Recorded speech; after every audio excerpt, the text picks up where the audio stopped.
YouTube channel अनुभव classes math मस्ती में एक बार फिर से स्वागत है। मैं फिर से वर्ग 10वें के विषय भूगोल के चैप्टर प्राकृतिक संसाधन के वस्तुनिष्ठ प्रश्नों को आप सभी के बीच कराने आया हूँ।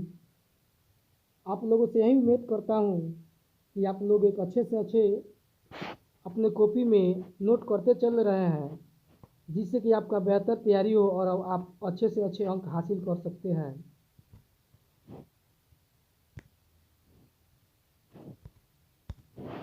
तो वीडियो को शॉर्ट करते हुए ज़्यादा समय न लेते हुए डायरेक्ट चलते हैं वस्तुनिष्ठ प्रश्नों पे। असंगठित पदार्थों से निर्मित पृथ्वी की ऊपरी परत को क्या कहते हैं?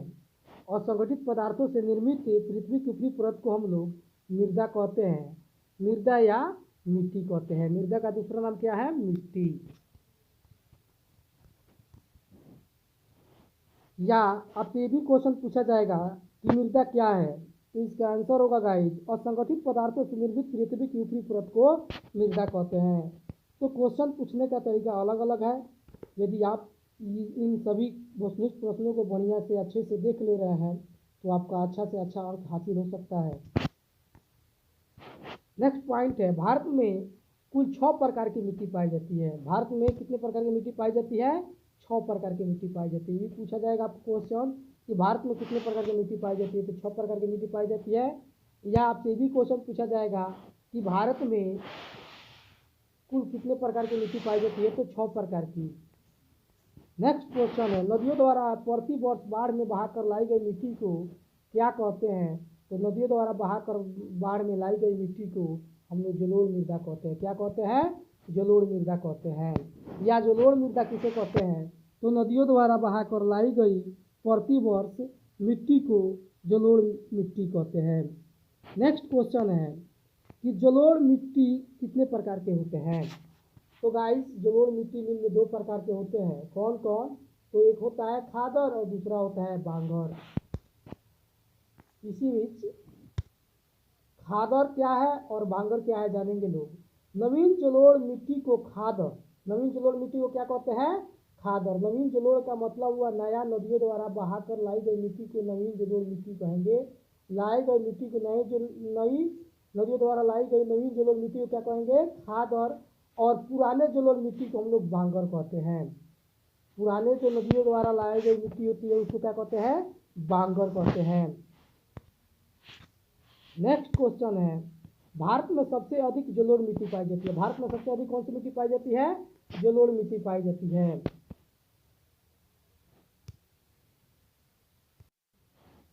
जो कि 6.4 करोड़ हेक्टेयर पर 22% में क्षेत्रफल में फैली हुई है।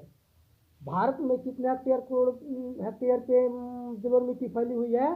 तो 6.4 हेक्टेयर करोड़ हेक्टेयर पर क्या हुई है? मिट्टी फैली हुई है। कौन मिट्टी? तो जलोढ़ मिट्टी। और प्रतिशत मात्रा में चला जाए तो कुल मिट्टी का 22% भागों में ये फैली हुई है। जलोढ़ मिट्टी कितने प्रतिशत भागों में फैली हुई है? 22% भागों में। ये पूछा जाए आपसे क्वेश्चन की मिट्टियों में सबसे उपजाऊ मिट्टी कौन सी होती है? तो जलोढ़ मिट्टी होती है। मिट्टियों में सबसे उपजाऊ मिट्टी कौन सी होती है? जलोढ़ मिट्टी होती है। नेक्स्ट पॉइंट है गाइस, जलोढ़ मिट्टी का निर्माण भारत में गंगा, ब्रह्मपुत्र, सिंधु नदी के कारण हुआ है। जलोढ़ मिट्टी का निर्माण भारत में किस नदी के कारण हुआ है? तो पहला है गंगा के कारण, दूसरा है ब्रह्मपुत्र के कारण और तीसरा है सिंधु के कारण। ये भी पूछा जा सकता है आपको कि जलोढ़ मिट्टी के निर्माण में भारत में कौन कौन से नदियाँ सहायक है? तो पहला हो गया गंगा, दूसरा हो गया ब्रह्मपुत्र और तीसरा हो गया सिंधु। नेक्स्ट पॉइंट है आपका, दो नदियों के बीच भूमि को क्या कहा जाता है? तो दो नदियों के बीच भूमि को द्वार कहा जाता है। क्या कहा जाता है? द्वार कहा जाता है। दो नदियों के बीच की भूमि को क्या कहा जाता है? द्वार कहा जाता है। नेक्स्ट पॉइंट है गाइस, काली मिट्टी, काली मृदा का निर्माण विशाल चट्टानों के टूटने से होता है। काली मृदा का निर्माण विशाल चट्टानों के टूटने से होता है। किस कारण होता है? विशाल चट्टानों के टूटने से होता है। टूटने का मतलब हुआ छोटे छोटे कोणों में बढ़ जाना। पूछा जाए ये भी क्वेश्चन आपसे कि विशाल चट्टानों के टूटने से कौन सी मिट्टी का निर्माण होता है, तो काली मिट्टी का। कौन सी मिट्टी का? काली मिट्टी का। नेक्स्ट पॉइंट है, काली मिट्टी का अन्य नाम रेंगूर मिट्टी है। काली मिट्टी का दूसरा नाम क्या है? रेंगूर मिट्टी है। या रेंगूर मिट्टी का दूसरा नाम क्या है? तो काली मिट्टी है। नेक्स्ट पॉइंट है आपका, काली मिट्टी का रंग काला इसमें उपस्थित टिटिफेरस मैग्नेटाइट एवं जीवाश्म के कारण होता है। किसके कारण होता है? टिटेनेफेरस मैग्नेटाइट और जीवाश्म के कारण होता है। काली मिट्टी का रंग काला किस कारण होता है? टिटेनेफेरस और जीवाश्म के कारण होता है। नेक्स्ट पॉइंट है गाइस, काली मिट्टी कपास की फसल के लिए अधिक उपयुक्त है। काली मिट्टी किस फसल के सबसे अधिक उपयुक्त है? तो कपास की खेती के लिए। किसके खेती के लिए?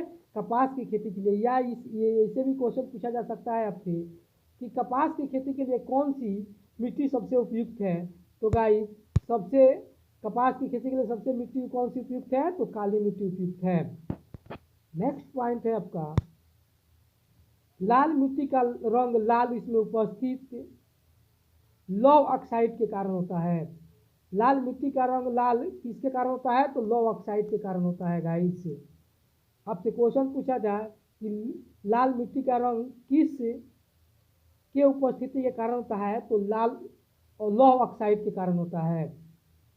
या ये भी क्वेश्चन पूछा जा सकता है आपको, लौह ऑक्साइड के कारण मिट्टी का रंग कैसा होता है? तो मिट्टी का रंग गाइस लाल होता है। नेक्स्ट पॉइंट है, लेटेराइट मिट्टी में आयरन सिलिका की प्रधानता होती है। पूछा जाएगा आपसे क्वेश्चन कि लेटेराइट मिट्टी में किसकी प्रधानता होती है? तो सिलिका की प्रधानता होती है, आयरन सिलिका की प्रधानता होती है। या ये भी आपसे क्वेश्चन पूछा जाएगा, ये आयरन सिलिका की प्रधानता किस मिट्टी में होती है? तो लेटेराइट मिट्टी में होती है। नेक्स्ट पॉइंट है गाइस, लेटेराइट शब्द भाषा की लेटर से हुई है जिसका अर्थ है ईंट। लेटेराइट शब्द भाषा की लेटर से हुई है जिसका शब्द की अर्थ क्या है? ईंट होता है। लेटेराइट शब्द का अर्थ क्या होता है? ईंट होता है। नेक्स्ट पॉइंट है, मरुस्थलीय मिट्टी की सबसे अधिक विशाल राजस्थान में है। मरुस्थलीय मिट्टी की सबसे अधिक विशाल कहाँ पर है? राजस्थान में है। तो गाइस ये आप लोगों से क्वेश्चन तरह तरह से पूछा जाएगा। ये भी आपसे क्वेश्चन पूछा जाएगा कि मरुस्थलीय मिट्टी में सबसे अधिक विशाल स्थान कहाँ पे है? तो राजस्थान में है। किस स्थान पे है? राजस्थान में है। या ये भी क्वेश्चन पूछा जा सकता है कि मरुस्थलीय मिट्टी की सबसे अधिक विशाल भंडार किस राज्य में है? तो राजस्थान में है। या आपसे भी क्वेश्चन पूछा जा सकता है गाइस कि राजस्थान में कौन सी मिट्टी पाई जाती है? तो गाइस इसका आंसर होगा मरुस्थलीय मिट्टी। नेक्स्ट पॉइंट है, भारत के कुल भौगोलिक क्षेत्रफल की 43%, कितना प्रतिशत? 43% क्षेत्रफल पर मैदानी भाग है। कितना प्रतिशत क्षेत्रफल पर मैदानी भाग है? तो गाइस 43% भाग पर। 27% भाग पर पर्वत है। कितना प्रतिशत भाग पर पर्वत है? 27% भाग पर। और 30% भाग पर पठार है। कितने प्रतिशत भाग पर पठार है? 30% भाग पर पठार है। नेक्स्ट पॉइंट है आपका, भारत पशुधन के मामले में विश्व के सबसे अग्रणी देश है। यानी से क्वेश्चन पूछा जाए कि विश्व में सबसे अधिक पशु किस देश में पाले जाते हैं? तो गाइस इसका आंसर होगा भारत। या ये भी पूछा जा सकता है आपसे कि निम्नलिखित में पशुधन के मामले में विश्व के सबसे अग्रणी देश कौन है? तो 4 ऑप्शन मिलेगा जिसमें से इसका आंसर होगा गाइस भारत।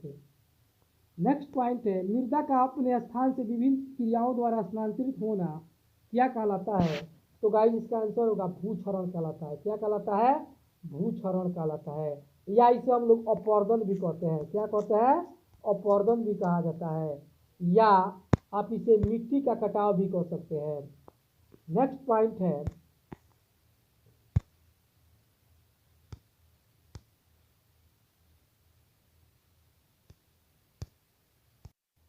फसल चक्रण की द्वारा पौधों की जड़ों में नाइट्रोजन का स्थिरीकरण किया जाता है। फसल चक्रण के द्वारा किसकी पूर्ति की जाती है? नाइट्रोजन का। किसका पूर्ति की जाती है? नाइट्रोजन स्थिरीकरण का पूर्ति किया जाता है। यानी कहने का मतलब हुआ एक फसल को रोप कर उसको उपजा करके काट लेने के बाद दूसरे फसल उसकी जगह पर लगाया जाता है, जिससे कि उसकी जरूरत जिससे उस मिट्टी में नाइट्रोजन स्थिरीकरण प्रक्रिया हो। नेक्स्ट पॉइंट है आपका जल क्रांतता की समस्या पंजाब के क्षेत्रों में सबसे अधिक है। जल क्रांतता की समस्या किस राज्य में है? पंजाब राज्य में है। किस राज्य में है? पंजाब राज्य में है। या पूछेगा, ये भी पूछ सकता है कि भारत के किस राज्य में सबसे अधिक जल क्रांतता का क्षेत्र है? तो पंजाब में है। नेक्स्ट पॉइंट है एंड्रीन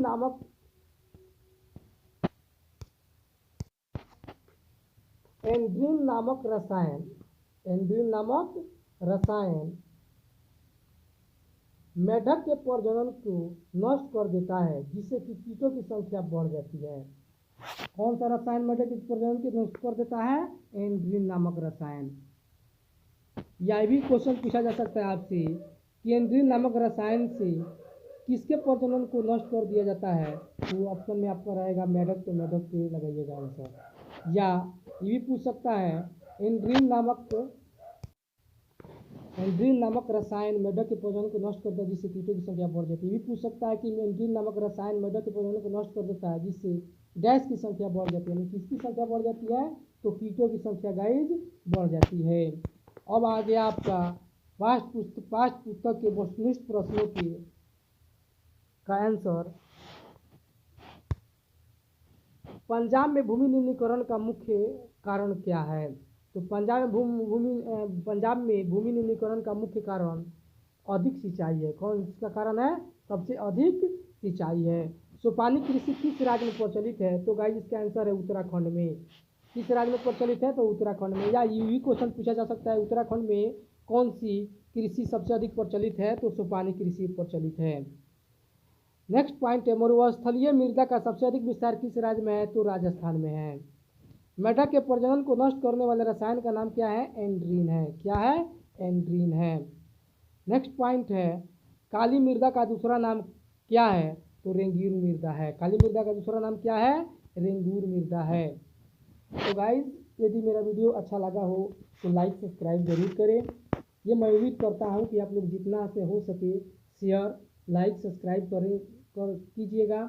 और आप लोग से यही उम्मीद करता हूँ कि इस वीडियो में जितने भी आप प्रश्न उत्तर को जान रहे हैं उसको अच्छे से नोट्स कर बना रहे हैं, जिससे कि आपका बेहतर से बेहतर तैयारी हो सके। यदि आप इस चैनल के माध्यम से PDF नोट्स लेना चाहते हैं तो मुफ्त में आपको नोट्स दिया जाएगा।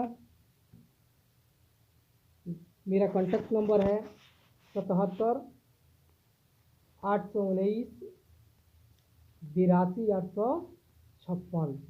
इस पर आप संपर्क कीजिए, आपको मुफ्त में नोट्स दिया जाएगा।